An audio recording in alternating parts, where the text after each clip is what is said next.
Selamat pagi dan salam sejahtera untuk kita semua. Yang kami hormati, kami banggakan Kepala BP2MI Republik Indonesia, Bapak Beni Ramdhani, beserta seluruh rombongan yang mengunjungi provinsi kita, Nusa Tenggara Barat. Mudah-mudahan betah Pak di sini. Juga yang kami hormati Bapak Yuda, Direktur dari Direktorat Pelindungan Warga Negara Indonesia, Kementerian Luar Negeri. Di sini hadir Bapak Bupati Lombok Timur, Pak Beni. Pak Bupati Lombok Timur, Bapak Haji Muhammad Sukiman Azmi, Bapak Wali Kota Bima. Nah ini katanya temannya Pak Beni nih, Pak Lutfi. Juga dari 10 kabupaten kota mungkin diwakili oleh Sekda atau Kepala Dinas tenaga kerjanya yang saya hormati, saya banggakan. Juga tentunya warga NTB yang mungkin awalnya berniat untuk mencari rezeki di luar, tetapi dengan jalur yang tidak resmi, yang saya cintai, saya banggakan. Seluruh hadirin yang mudah-mudahan kita semua selalu dalam lindungan Allah Subhanahu wa Ta'ala. Juga mungkin ada dari TNI Polri yang mewakili Bapak Kapolda, Bapak Danrem yang saya hormati. Pertama-tama kami ucapkan selamat datang pada Pak Beni di NTB yang salah satu mutiara Katulistiwa Pak Beni. NTB ini luar biasa indahnya. Lombok, Sumbawa ini luar biasa indah. Kami ada 10 kabupaten kota dan uniknya 10 kabupaten kota ini semuanya indah Pak Beni. Semuanya indah. Di NTB ini mau cari pantai yang indah banyak sekali. Hampir di semua kabupaten kota ada pantai yang indah. Kemudian kalau bicara hasil kerajinan juga tenun, kami punya beragam. Jadi kalau orang bilang mana sih tenun NTB? Sebentar dulu. Tenun mana dulu? Yang Lombok Timur kah? Lombok Tengah, Lombok Barat, Bima, itu beda-beda. Cantik-cantik semua, luar biasa. Kemudian juga kerajinan-kerajinan yang lain juga banyak sekali. Di NTB ini mudah-mudahan Pak Beni dan rombongan bisa sempatkan waktu untuk lihat-lihat alam kita dan menikmati keindahan alam dan juga hasil-hasil karya masyarakat NTB. Pertama-tama saya mengucapkan terima kasih dan sangat berbahagia dengan momen ini, sosialisasi Undang-Undang Nomor 18 Tahun 2017. Karena terus terang memang inilah yang kami bersama 10 kabupaten kota ingin perjuangkan Pak Beni.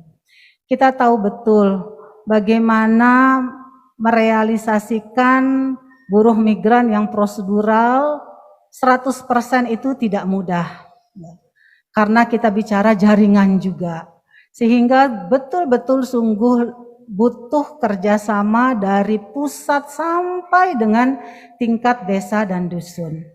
Itulah mengapa kami di NTB seperti yang sudah kami sampaikan sebelumnya kepada Pak Beni, bahwa kami berpikir bagaimana ya caranya agar pemahaman mengenai buruh migran unprosedural maupun prosedural ini dipahami betul oleh warga NTB.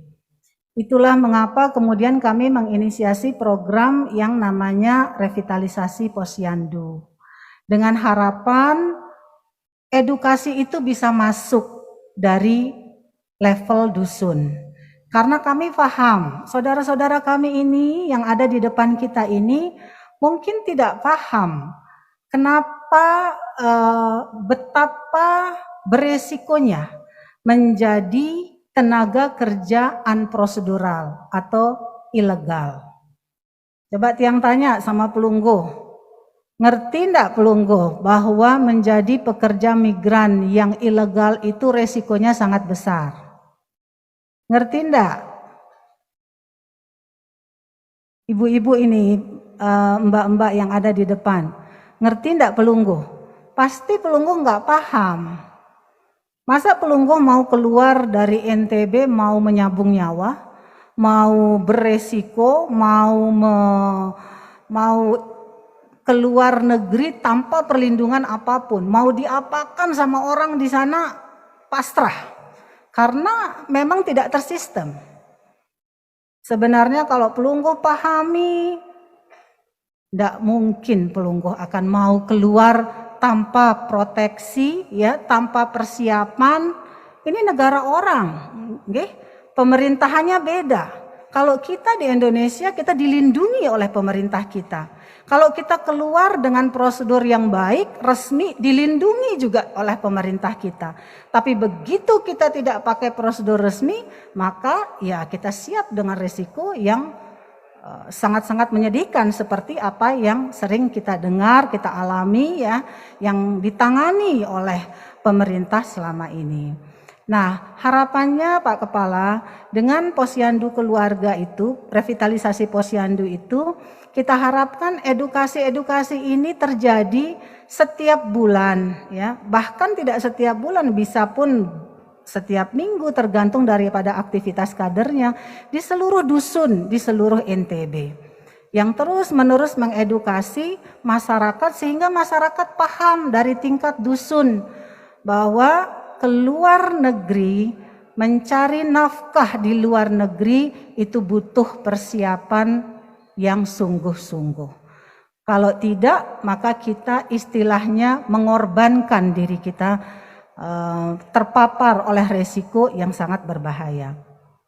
Nah, ini yang sedang kami ikhtiarkan, dan kami sadar betul bahwa masalah-masalah yang kita alami tidak saja di NTB, bahkan di seluruh Indonesia, itu berangkatnya selain juga sistem adalah berangkatnya dari edukasi yang masih minim.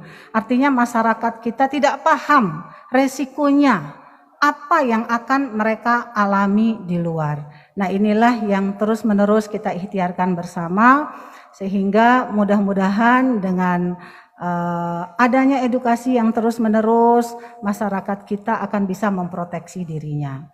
Itu juga yang kemudian membuat kami bertekad, Pak Beni, di NTB ini kita harus zero unprocedural migran. Di sini ada Bapak Bupati Lombok Timur. Beliau ini bebannya paling besar, Pak Beni. Karena penduduk Lombok Timur itu sama dengan penduduk jumlahnya sama dengan penduduk sepulau Sumbawa. Jadi tidak heran kalau kemudian buruh migran itu paling banyak dari Lombok Timur, dan yang bermasalah pun paling banyak dari Lombok Timur.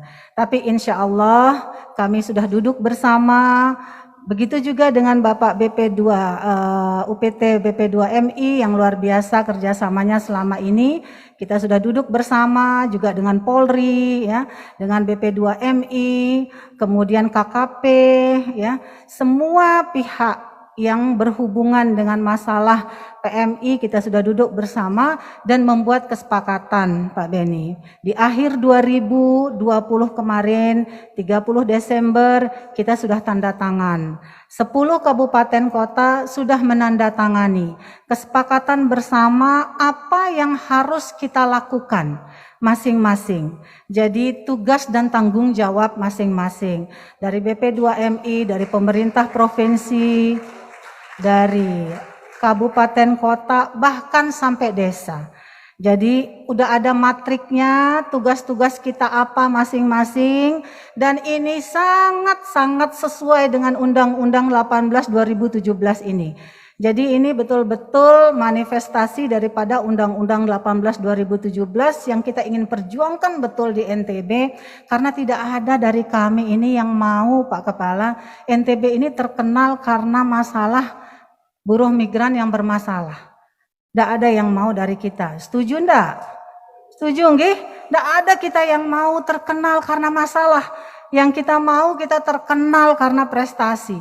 Kalaupun ada buruh migran kita, buruh migran yang skillnya bagus, yang memiliki kompetensi bagus, yang kemudian mencari pengalaman di luar. Begitu dia balik, dia bisa menularkan ilmunya kepada saudara-saudaranya di sini. Kalau itu sih kita bangga.